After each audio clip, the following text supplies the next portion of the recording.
And now, from Grid Square Echo Mike 48, this is 100 Watts and a Wire. Hello and welcome, Amateur Radio Amplified on 100 Watts and a Wire. It's Christian. My call sign is Kilo Zero Sierra Tango Hotel. Whether you're an experienced ham radio operator or just getting started, this podcast is designed to mentor, entertain, and provide a welcoming community for radio enthusiasts around the globe.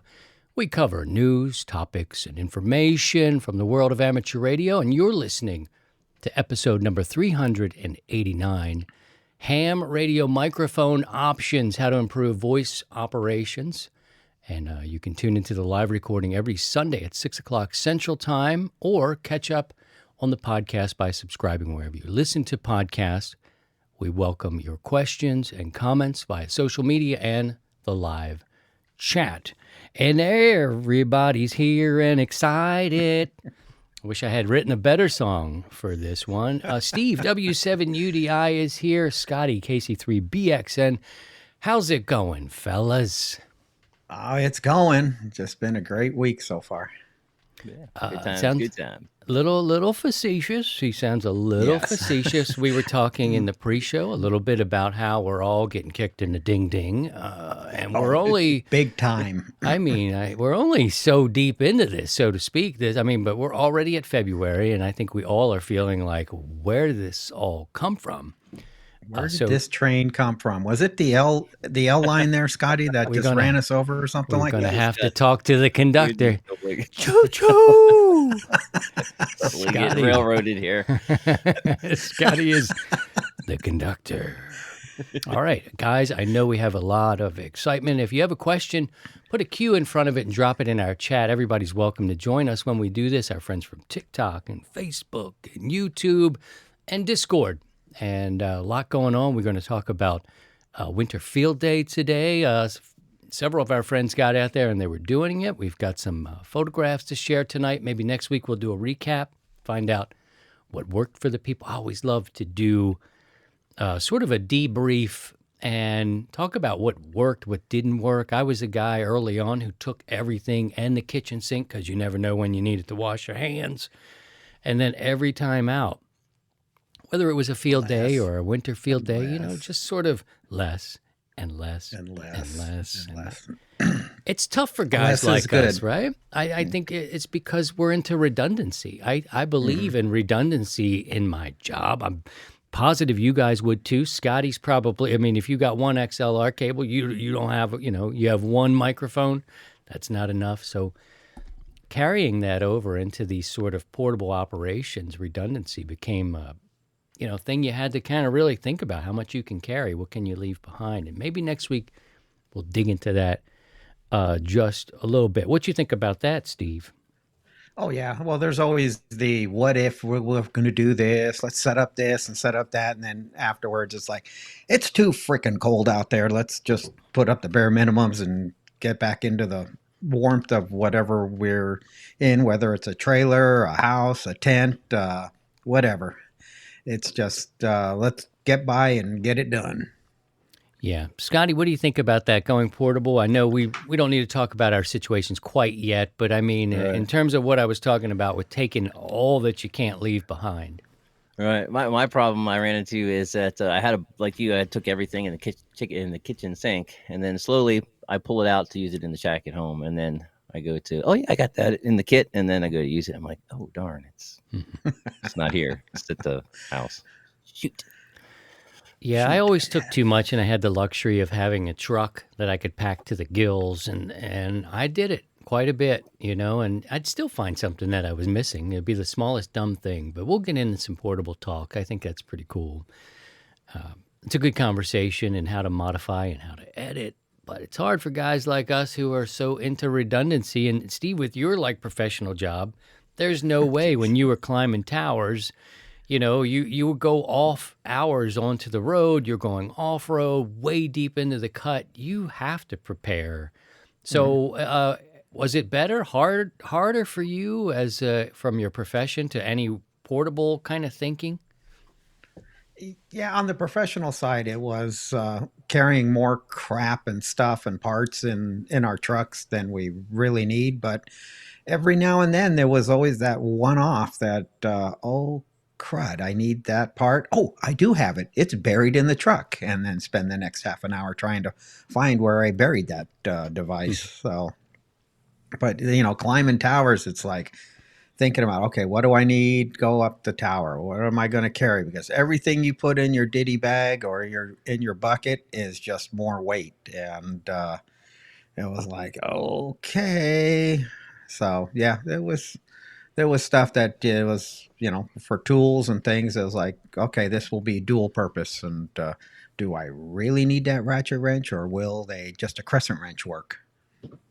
Yeah, when you go too deep in the weeds, literally, I've talked to Steve, and he had to showed photographs where he's just driving through open fields to get to the tower or the site. And I'm thinking, man, you got to pack it up. But he's got some beautiful, when we do this episode, we'll show some of your pack out situations and those stack-a-momos, the Milwaukees. That was and I hadn't even had a cocktail today. The stackable Milwaukees. There's your problem. That is my problem. Usually I'm a real smooth talker. Get on that train and I'm smooth talking. But anyhow, your pack out situation is just so beautiful that we'll have to share some of those images again. So if you're listening to the podcast, coming up on future episodes, we'll share some of that. And anyway, let's get into our microphones today. If you caught the pre-show, you saw us kind of being a little freaky and passionate with our microphones. I just have one handy. This one is my love. This one right here is my girl. Just happen to have an RE20 handy. Just have an RE20. Again, this was a gift to me, and I don't have it in service. It's actually more of a symbolic piece, but we figure we talk about some microphones today, and I want to share a little story with you. Then we can kind of get into a little bit of the breakdown of, what you can use, what you can expect on ham radio. And I'll go back several years to a discussion I had with K9EID, Bob Heil, right? So he's got books. He's done all this amazing audio work. He's, one of the people, it's a true audio, I will say pioneer. He's an important player in the game. Absolutely. And that's nothing to do with the amateur radio side, but he credits amateur radio for all the positive, great things in his professional career, which is pro sound. Anyway, I had a conversation with him years ago, and I had a microphone. I wanted to know what to buy. I wanted to sound like this. I never wanted to sound affected. I didn't need to, if I could give something on my body to sound like James Earl Jones, you got it. Earl Bailey, take the right one. How about that? And then if I could do that, absolutely. But, I just wanted to sound like me, natural. And we had this conversation back when you did things on Zoom. Remember that? I mean, not Zoom, Skype. Zoom, actually. Skype, that was it. Yeah, the pre-Zoom. He would say, hey, hit me up on Skype. You say that now, and it's like, wow, drive your 1966 Beetle over here, and we'll want me to page you first. 911 star 911, and I'll know it's you, and we'll get on the Skype.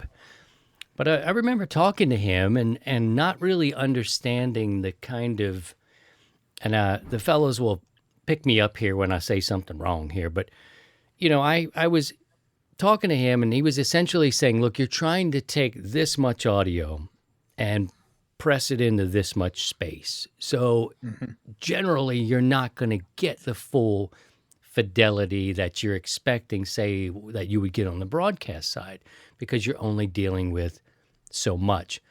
And I think it opened something in my mind, because I didn't, we're all not privy to have these conversations with audio pioneers. He helped me change my thinking on things. It didn't stop me from really trying hard to continue seeking the best possible audio I could find within that range that we're dealing with. But it did help me understand that you sound a little different, because you're getting compressed. Steve, pick it up here, and I'll bring Scotty in as well because compression is not the term I'm going for in that, but I'm kind of squeezing we're reducing audio the in. bandwidth. We're squeezing the bandwidth. So in the communications world, in radio, in land mobile two-way radio, or even on the telephone lines, we're typically dealing with an audio frequency range of about 300 hertz to about 3 kilohertz, and that's where the majority of our voices are. It's where you get down into the lows that will be below 300, and anything above 4 to 5, 6K is definitely going to end up being on the high side. But for radio, we're just kind of limited right into this little narrow lane of, think of the freeway that we're going down, and we got 6 lanes of traffic going in one direction. Well, for us, we're kind of sitting in one lane. And in broadcast, they're taking up all 6 lanes. That's the wide load. But for us here in amateur radio and land mobile, even on the old telephone, we just got this one little lane of 300 to 3 kilohertz or 3200 tops. And so that's how Christian is referring to as being compressed down. We're not dealing with broadcast. Scotty, pick it up from there with things that you've heard us talking about so far. And this is an audio engineer by trade. So coming into ham radio, and how was that transition for you? Well, yeah, I mean, and Steve was right. It's in the audio, we would refer to that as a bandpass filter, kind of filtering out the high frequencies and the low frequencies. The narrower bandwidth of the audio frequency that we find in communications goes all the way back to the early telephone system, and the power and intelligibility of the human voice is roughly 300 hertz to say 3 or 4K. Anything below that and beyond that is kind of more part of the more complex waveform that adds fidelity to the sound, but the fundamentals of the sound are kind of right there in the middle. And we're trying to communicate. I'm not trying to play the new recording I did for my friend over the phone. Listen to how great that snare drum sounds. The fidelity is just too bad. But if I'm trying to reach out someone to convey some information or relay information or even in an emergency situation, I just want the power of the intelligible part of the voice to get through. And that's the way communication systems have been designed for well over a century.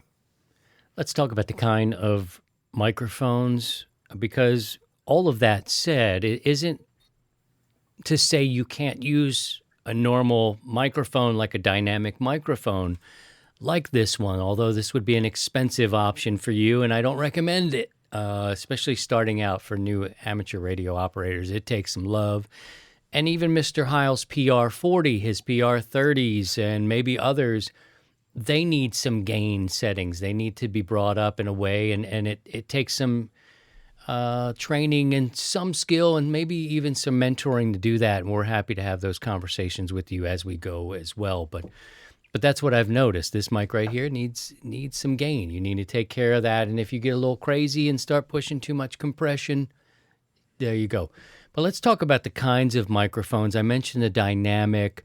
We've also mentioned condenser microphones. And when I first got on HF radio, I would hear folks like Bob Heil talk about, I wish I could do his voice, but it's somewhere in there, but it was like, but you can hear everything in the darn room. It was kind of, he didn't dig the kind of mic I'm giving to you right now. This is a condenser mic that I use for professional recording, and I can use it across the stream. I don't use this type of condenser on the air.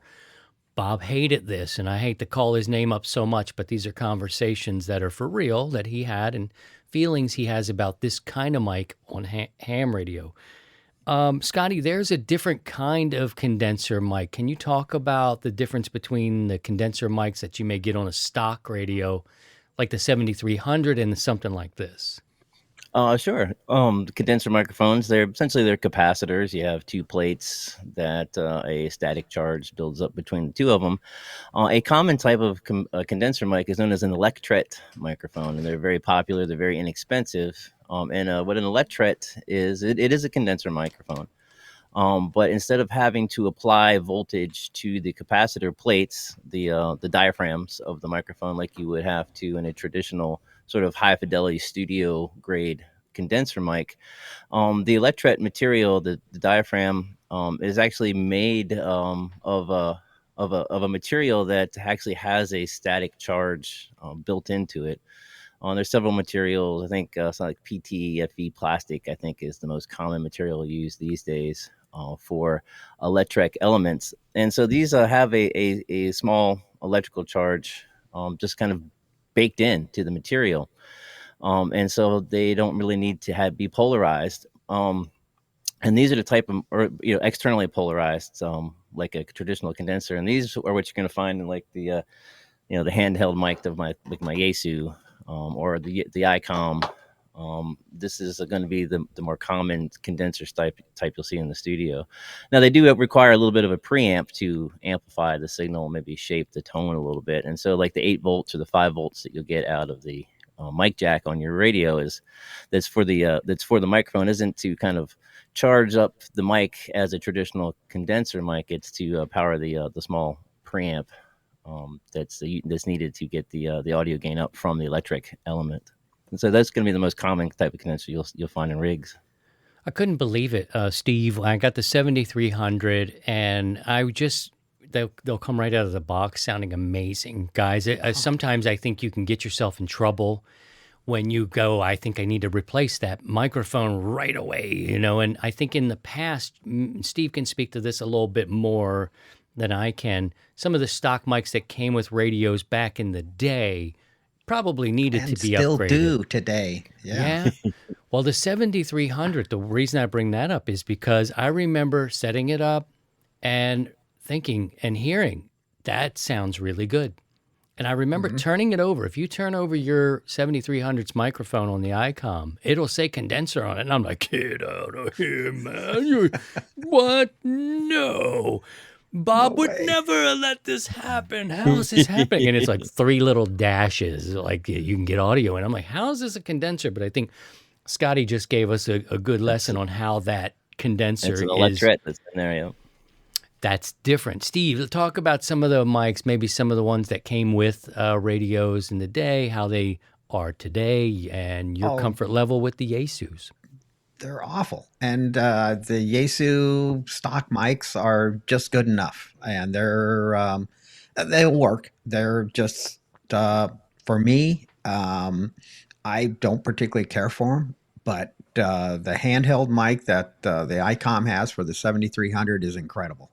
It is like, no, you don't need to replace it. I've talked to guys on the air, and they were talking about wanting to replace their stock mic. I'm like, going, dude, don't. You're fine. You actually sound really, really good. And that's what we want to do. I mean, our microphone is our window to the world. As we get on the air, and we want to project ourselves in a kind of a positive light and as natural as possible.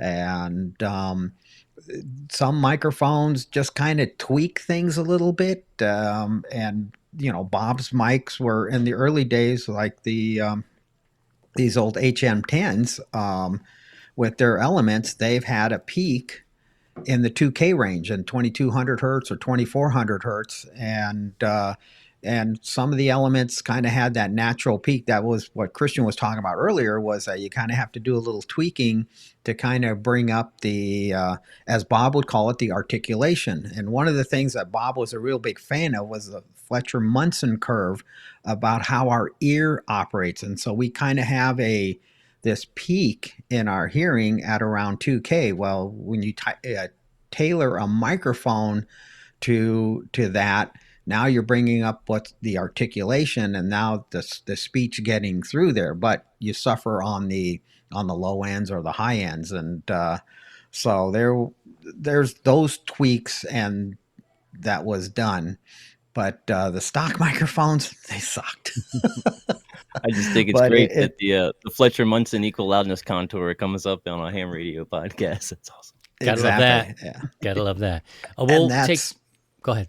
Go ahead.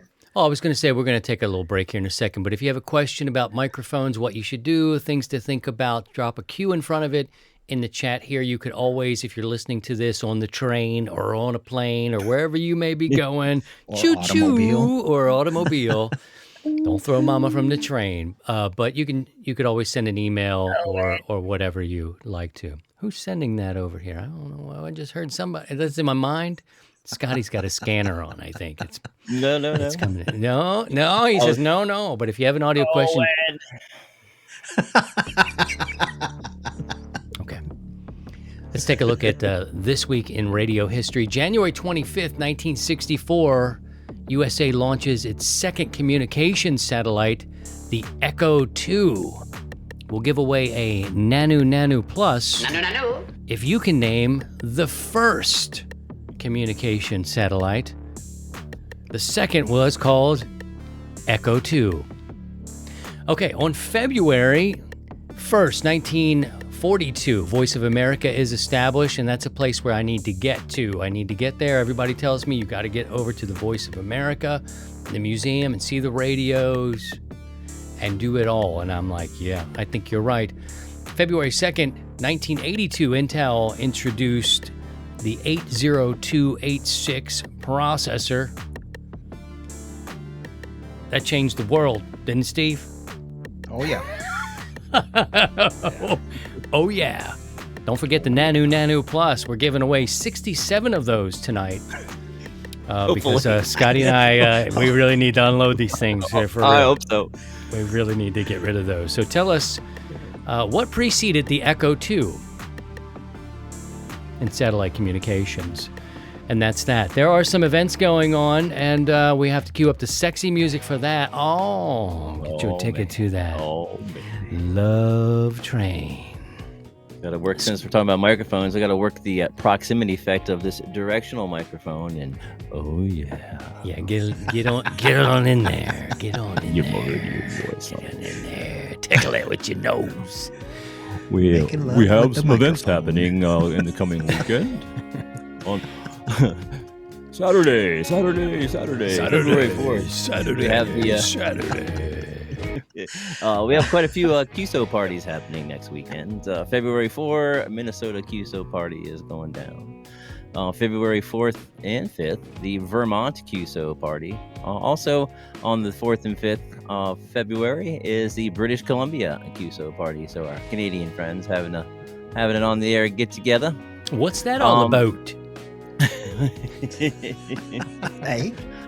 Also, next weekend, 4th and 5th, 1010 International Winter Contest, single sideband. And with the way 10 meters has been rocking, that ought to be a fun one to play around in. I'll see a special event the day the music died. Whiskey Zero Whiskey November Delta in Clear Lake, Iowa is having a special event station. I guess, day the music died, that's when the plane crashed. That's Yes, sir. Buddy Holly and the Big Bopper.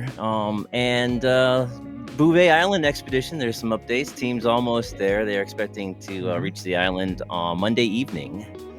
And then from then they'll be using some Kodiak boats to get the gear shuttled onto shore over the next few days. And also I was reading there's been a retweet Twitter campaign of sorts going on, trying to get SpaceX to help the expedition with the Starlink satellite internet connection. So that's pretty cool. Of So, course, Uncle yeah. Paul on the Discord has updates coming about the Bouvet Island expedition on the Discord, and some other events happening on the Discord channel, the events channel on the Discord as well. So. Well, Back thank to you you, very much. Christian. Thank you very much, Scotty. Scotty out there on the scene. He's by the train tracks. He's on the good side of the tracks, baby.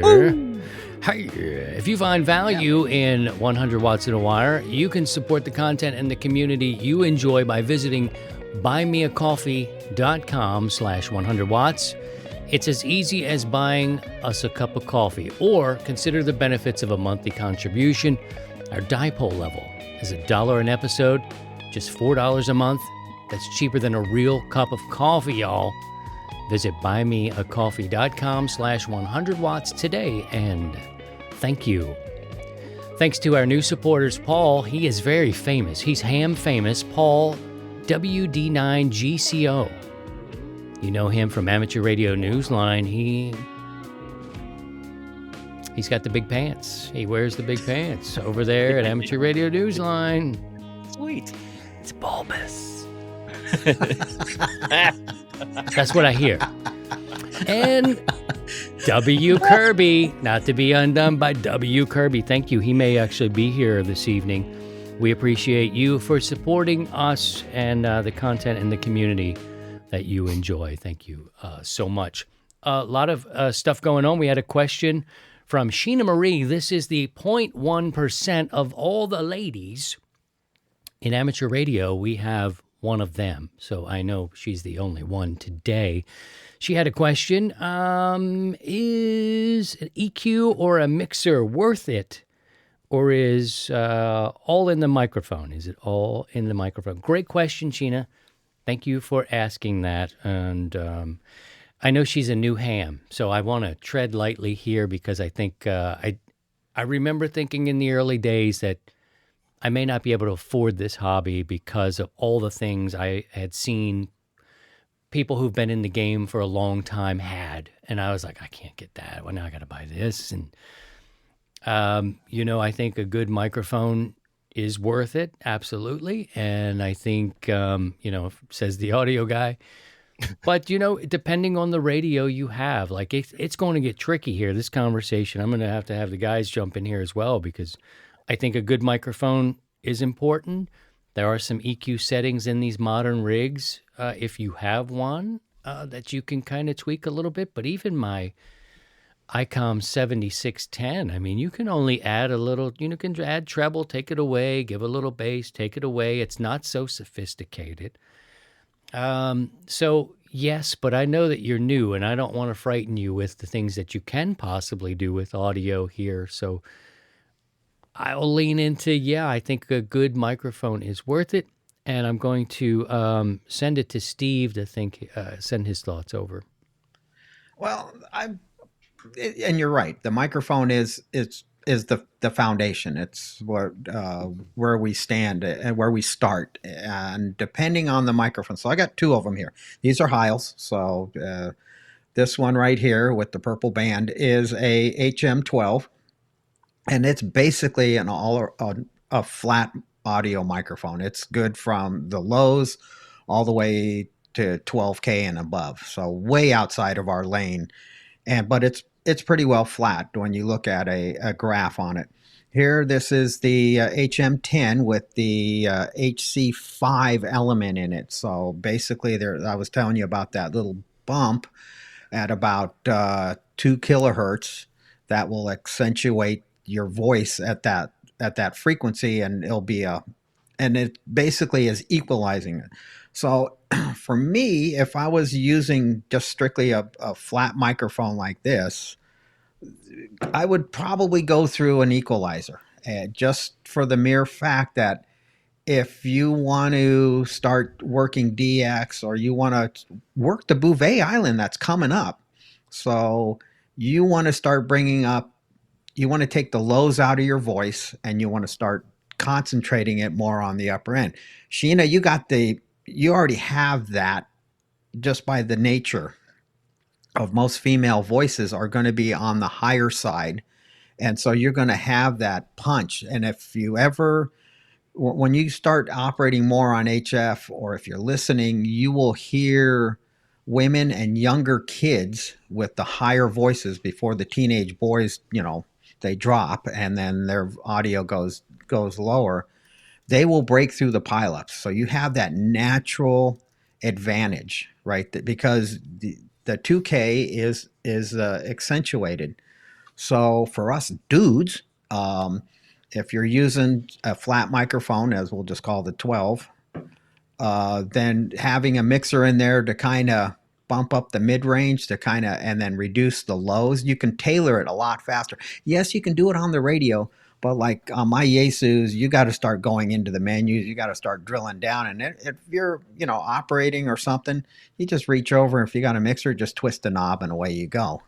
Now, if you start utilizing other microphones like the RE20 or PR40 or any of the other studio grade microphones, now you're dealing with a mic that is more of a balanced microphone versus an unbalanced microphone.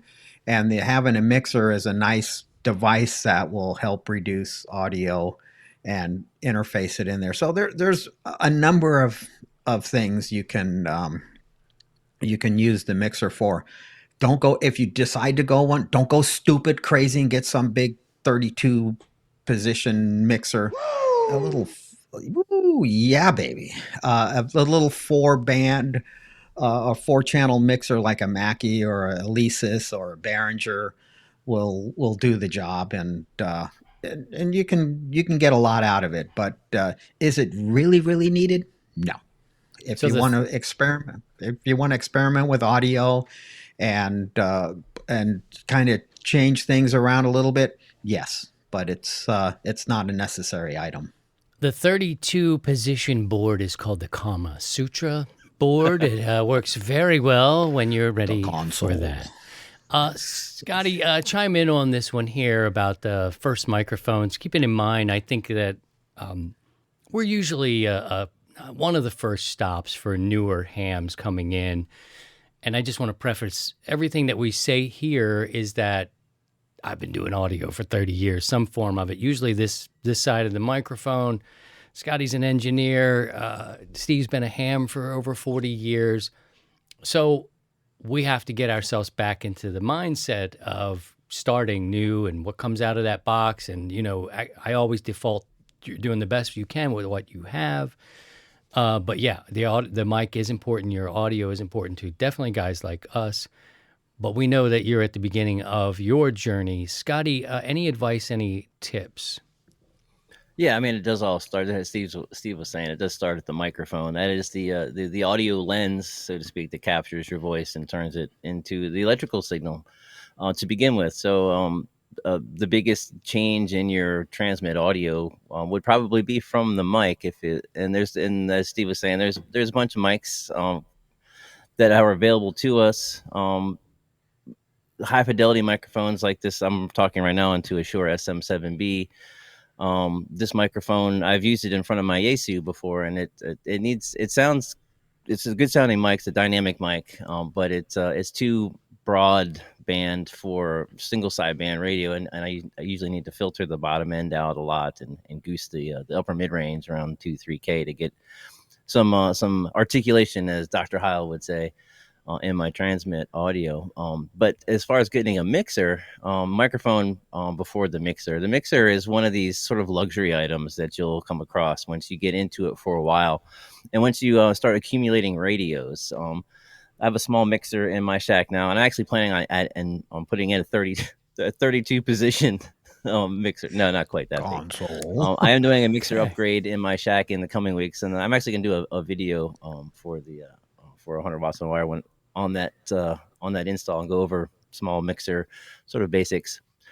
But mostly what I have it for is for my receive audio. I have all my radios in my shack the reason I'm getting a bigger one is I want every single audio source in my shack to dump into the mixer so that I have a small fader and an equalizer available on the receive audio of all of my rigs. And those all go to a common speaker.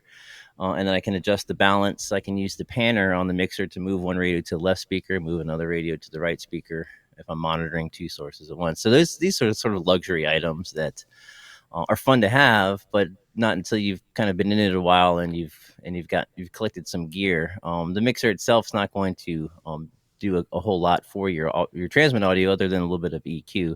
The microphone definitely would come first before any of that sort of stuff. Thank you for that, Scotty. Thank you for that question. If you have a question, put a Q in front of it. You can ask it at any time during the week on our socials. We've got Discord, we've got Facebook, we've got TikTok. I did my first TikTok live last night for about 35 minutes. And I said to the people, this is my first time doing this, and I don't even know how to stop it. Like, I don't even know how to stop. So I'm like, if I throw my phone across the room like this, you kind of know that it might be the end, and I'll try to figure out how to get out of it later. But it was kind of a blast. I think it's live streaming is definitely a fun part of it. But we'll take questions from any of our social media, and we welcome you here every week, Sunday, 6 o'clock, and then drop your question here in the chat. We'll be looking for those. If you have one, put a Q in front of it now. So it's time for us to move over to Hamfest. There was one yesterday, not too far from here, about 35, 40 minutes away in Collinsville, Illinois. But I was on dad duties yesterday, which is totally fine, but I didn't get to look under the table for No Not Gordos. You dirty person. I didn't see no Gordos, but I would have been looking for coax and probably picking up those small connectors and things like that you think about. Alas, I didn't get to do that. Kick it. But there are still more Hamfest to go. Scotty's got some to tell us about. What's going on? A couple coming up for next weekend, both on February 4th. Groundhog Hamfest in Almond, New York is happening. And also the Mine Creek Hamfest, and not quite sure how to pronounce that. What you got there? Lacygne, Kansas. Lacygne? Yeah. Did you spell that right? Lacygne, Kansas. That's my guess. It's my answer, and I'm sticking to it. Lacygne, Kansas. Yeah. Those are the only two that I came across for the Hamfest next weekend. All right. That information is posted on the Discord channel and the events channel on the Discord. Right on. If you have a club or a gathering happening, let us know. We'll share it in the events with you. And Scotty's doing a really great job at putting these in the events channel. So if you miss it on the show, you can't remember, you're driving along, it's there. That information is there for you. I want to remind you about the 100 Watts in a Wire website, 100wattsinawire.com. You can join the community there. Check out the podcast archive. You can register for a 100 Watt ID there. We share those during activity days. We do a couple every year. We do the spring tune-up. We do a tune-up and a fallout, different parts of the year. We share our IDs. We also share them on the Sunday evening net. And everything is free. You can go there, check it out. If you wanted to purchase and show your team colors, we've got a shop there at 100wattsinawire.com as well. Mugs, stickers, sweatshirts, you name it. 100wattsinawire.com. It'll get you to all of our social media stuff. It's kind of like the hub. All right, we've got a lot of questions. If any are coming in, we'll find them, and we've got a bunch to talk about. Oh, no, I'm playing the wrong music. No, stop that. That was great. We were getting ready to go in a different, I'm like hitting the Getting wrong on that button. train. It's just a button. Get on the train, everybody. That's right. Nope. Okay, we're not going to do the train at the moment. All right, I just want to mention something. We have been talking about an audio pioneer and a extremely well-known ham radio operator, I will say, in Bob Heil. And I think Bob has done a tremendous job of really putting himself out there to the ham radio community. And you hear about his products all the time on the air. It doesn't mean they're bad, doesn't mean they're great, but I do think, though, it's worth asking around. I use a dynamic. These guys are using dynamic microphones on the air. But you hear these guys talk about them all the time. I got to Heil this, I got to Heil that. And, I just want to encourage you to do your research, because most people sound like they hear it's great for Bob and it's great for business. I wish I could do it, where people are just talking about me all the time. Usually it's that dumb old son of a bitch, a Polish bald guy, 100 watts in a wire, my ass. He's over there putting fire in the wire. I hear him. He's got an amp, damn it. 20 over. I see the amp right there. Get it all wrong. But anyway, I'm just saying, I think there's so much talk about specific microphones and gear on the air that you can shop around and find other options. But we know there's a lot of talk about the Heils, and I know people are just buying them because their buddies got them. And we're all looking for that quick answer of just tell me what to buy. Okay, so I don't think you can really go wrong with it, but there's a lot of other options out there, if that makes sense. Oh yeah, That makes sense. I mean, you can go down to Amazon and get those little $19 gaming headsets that the computer gamers use, and they sound fantastic on the air. So yeah, you don't have to go with a Heil. It's a known name, and it's you get a quality product. And it's and you pay for the product. But there are other microphones out there, and don't get hung up on the brand, on the name. Yeah, you know, an RE20 or whatever, or PR40, or or MV7 or SV, whatever microphones are out there. Just find something that works for you, and if you sound great with it, and it only costs you $20, good on you. Even better. Yeah, you see Yeah. this on the air sometimes, and people are, and it's nothing against anything. I think if you go and get yourself a Heil microphone, just like if you buy yourself a Neumann or a Sennheiser, you're dealing with quality anyhow. So you're gonna have. But one thing I do want to pass on: that every microphone, every voice, every room that you're in, it's going to be different. And I know people hate that, but it's true. And I got an engineer and another buddy here to tell you, every voice is different than I've ever taken anyone into the studio. The reason why there's so many microphones in the studio is because not every voice sounds the same through it. It may not be playing right in the room. So there are some other considerations to take in, and get what you can afford. If you need help, drop us a question.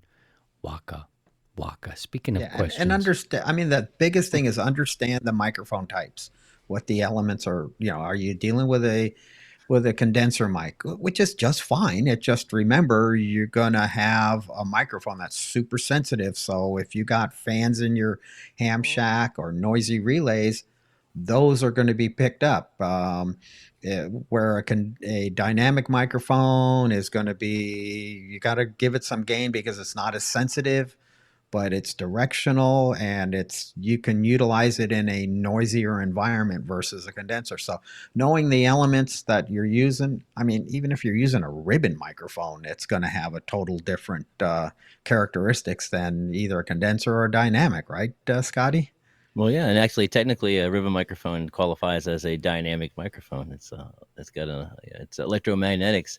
I'd like to touch on, you talked about microphone sensitivity between a condenser and a dynamic, and I just wanted to just share a little bit on that and why that is between the two different types of microphones, and it has to do with the diaphragm and what they're made out of. So your typical condenser microphone, whether it's an Electret, which is more common for radios, or like Christian's Neumann, a kind of a studio style condenser microphone, is the diaphragm is very thin, a couple microns thick. It's on a traditional condenser, it's gold sputtered, and so it doesn't take a whole lot of sound pressure level in the room. A lot of molecule. It doesn't take a lot of pressure in the room to get that diaphragm to wiggle.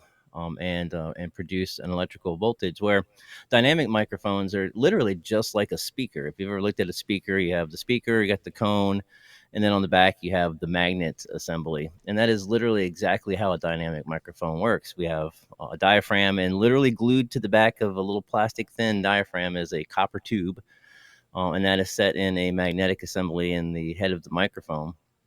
And then that moves with the sound pressure levels and moves the copper tube in the magnetic field and creates our voltage.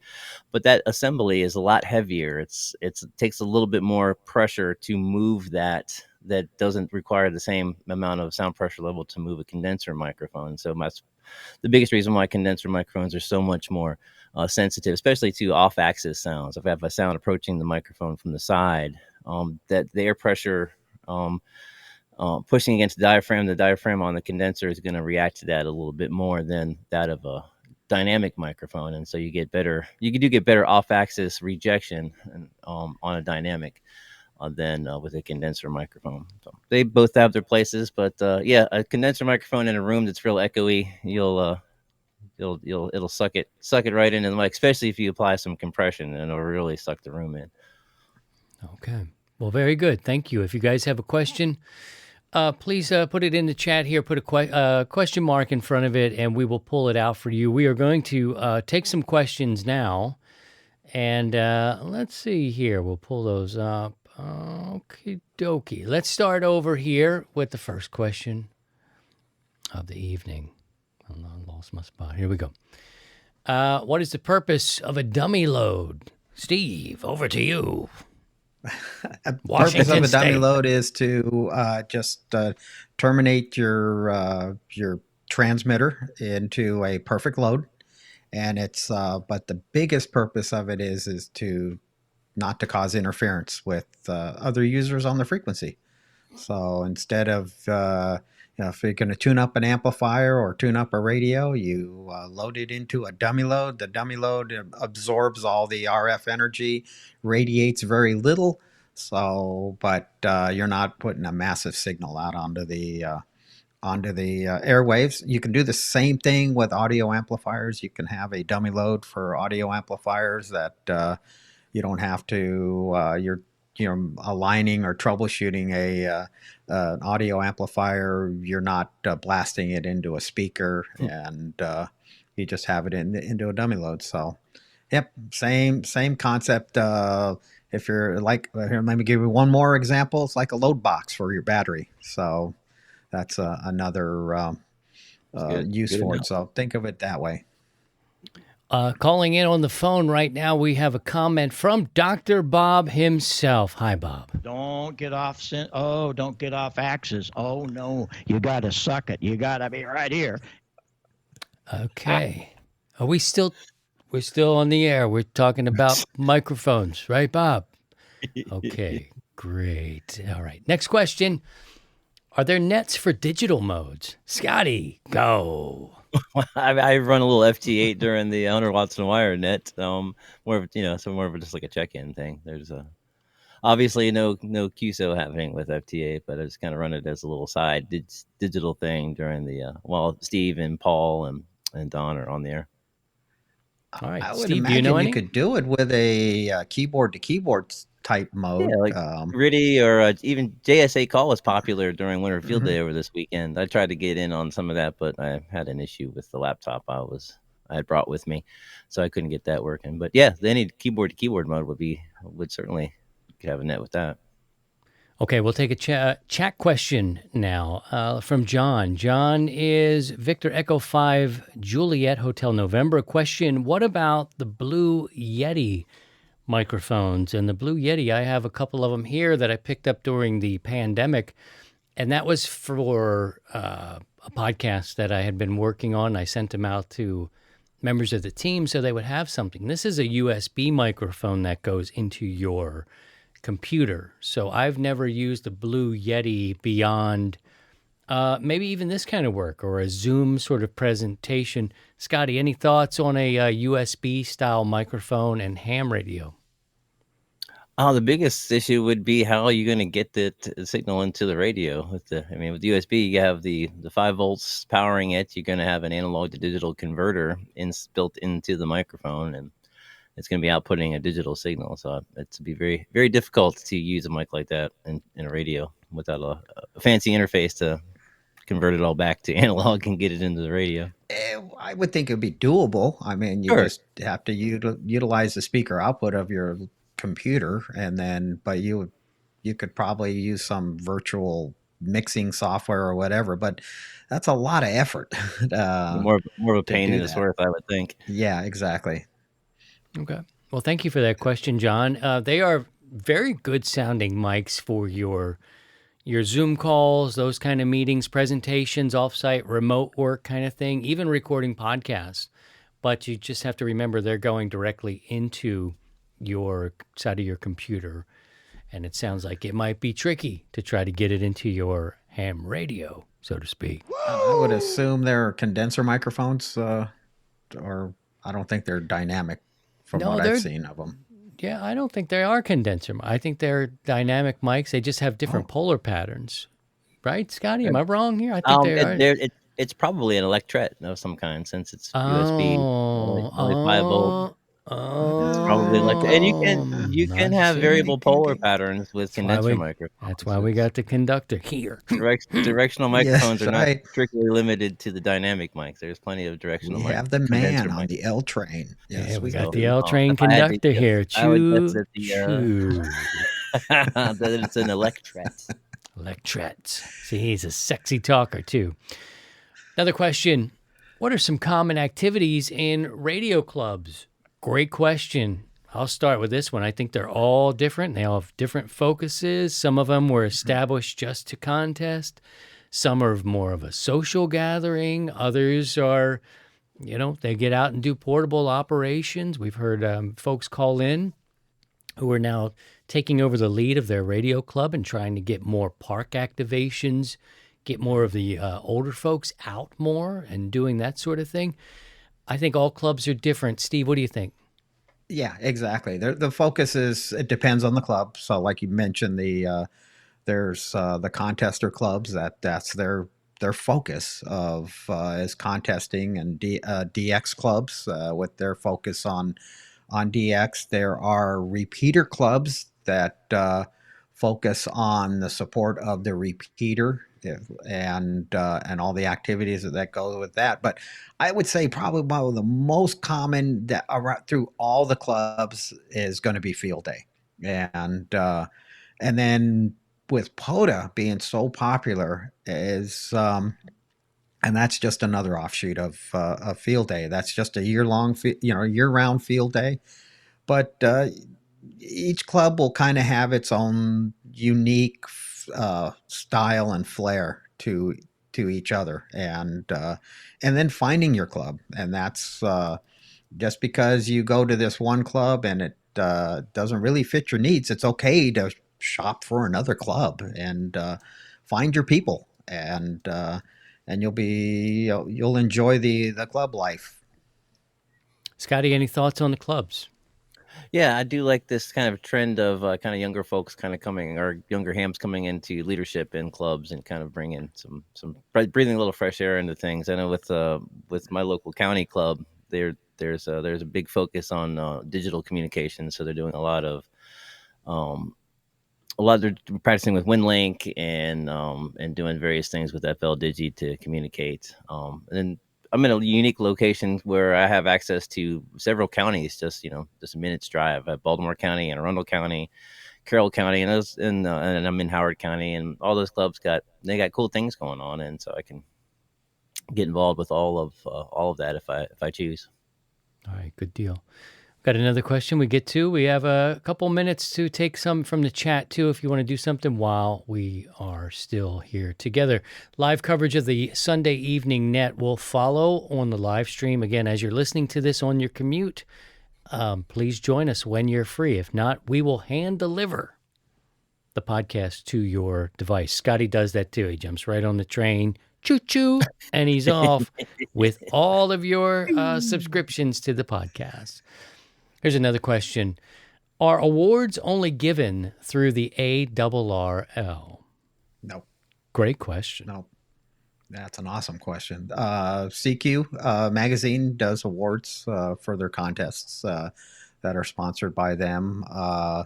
QRZ, the website, has quite a few awards on there. There's just a ton of them if you want to work for some awards, and a lot easier to get than through the ARRL, but their ARRL is not the only game in town anymore. They used to be, but not anymore. I think EQSL does awards too for those that are using the EQSL website. I always liked special events. You know what I mean? I know this isn't awards, but you can get certificates. I like getting certificates, or I don't hang certificates in my shack, but I like getting QSL cards for working special events, like in my mail stuff, things that I achieve making contacts, and kind of my award might be that Bouvet Island card, right? That's going to get framed and be sitting right up wherever you can see it. I'm going to be showing off, but I hope to get them. But awards, I think that's another personal thing. That's one of those things where if you're into that, we call it like wallpaper, right? If you're into it, it's totally cool, man. It's totally cool if that's your thing. But it sounds like you can get them by doing other stuff. and special events and working DXpeditions. So I hope that helps you. Really cool question. No, thank you for that. And you can send these questions anytime. Drop me an email, social media, Discord, Facebook, TikTok. What am I missing? I don't know. We're somewhere else too. And YouTube. You can send them there as well. Probably have time for one more question unless somebody has one in the chat here. We'll grab it real quick. Last question of this show. Is operating at low power safer than operating a high power station? I think that's a great question too. Thank you for that. Tell them, Steve. Oh yeah, I mean it's let's just go with what's required of us for our FCC license, and that's RF exposure. We have to do the survey, and definitely operating at lower powers reduces those RF exposures to us and to the uncontrolled environment, mainly people that are not part of the station. So yeah, no, it's a big safety factor. Typically our radios run on 12 volts, and then once you start to get up into higher powers and you're utilizing a tube-based amplifier, you're now dealing with high voltages that can be in the couple thousand volt range. So if you like to get your fingers underneath the covers, then you can get bit. Oh, So forgot to tell you, But, you got a hey thing going now. on with HR. You know, it's weird. Is Sherry back? Oh, no. Rephrase that. Rephrase that. If you like to get your hands under the covers. Okay. covers You just- of the amplifier. That's right. See, but nice Oh, catch. Oh, jeez. That explains it all. She's back. Okay, but nothing I to see think, here, Sherry. It's all good. I think there's a fear. I can tell you back when I got my first amplifier, it was a Meritron. It had been used. It had 3 tubes, and I kept reading, you could die with, and I was like, don't touch the chassis. You could die, and there was a fear built in, and I needed to change a tube at one point, and I didn't. I went to unplug this thing. This is kind of what you're talking about, but I think there is a fear factor with amateur radio. It doesn't need to be. I was just so new that I didn't know. And I accidentally brushed up against, I think I unplugged this thing, but there was still a little bit of life going through the cord, and I touched the chassis, I guess, and I got a shock like, oh boy, I could still feel that day. Like, ooh, so any other work I did taking the hood off of that amplifier, man, I would unplug it. It would sit for a long time before I went back and touched it. So Let those caps drain.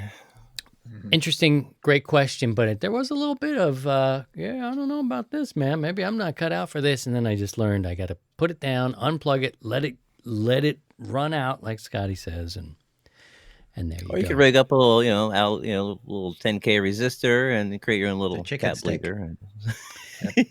Yeah, I didn't know there's- my A from my elbow back then. You know what I mean? I was just like, I could die. And I was shocked. I was like, oh. And Or, somebody was like, take a screwdriver and just go across the terminals and Yep. spark them out. The real old quick. chicken, That's all it's the fun old to do. chicken stick, and some people called it the Jesus stick too. yeah, come to so- Jesus. I wasn't ready for that. I'm not ready for that now, right, Pastor Joe? I was apparently not ready. I got to keep the rosary spinning.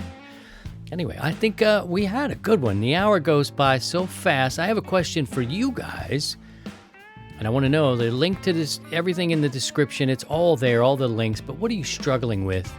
Let us know what you're dealing with as a new ham or even a ham that's been around for a while. If you need help, just say something. It's a lot easier, and I think the people here at 100 Watts and a Wire are more inclined to help dig in and dig you out of trouble than some other places, per se. So don't feel silly about asking a question or being stuck, no matter where you are on your trip in ham radio. And I think we all kind of dig it. You know what I mean? It's being of service here and trying to help people along and make those contacts you want to make. All right. That's all I got Have to some say about fun that. along the way. Yes, sir. All right, Steve. Well, thank you so much for joining us. We'll be headed off now into our Sunday evening net again. You guys are always welcome to join us for the live recording of the podcast episodes, Sundays at 6 o'clock. We'd love to have you here. Thank you to everyone who came by tonight. Great questions again. Fun to be with you. And now we're going to make some radio contacts. Any final words, Steve-O, W7UDI? Oh, just have a great upcoming week, and hopefully I won't get my butt kicked, and look forward to catching you guys on the air tonight. Scotty, Kilo Charlie 3, BXN, go! Bravo X-Ray Norway. No, everyone have a great week. 7-3. I'll be hanging out for the net too. Probably run a little FT8 on the side, and hopefully you guys will stick with us for the net and have a great week. If not, I'll see you all next weekend. All right, look after each other. Do your best. Take care of yourselves. And by all means, if you can, please try and stay above the noise. 73, everybody. 7-3, all. 7-3. To join the 100 Watts in a Wire community, visit 100wattsinawire.com.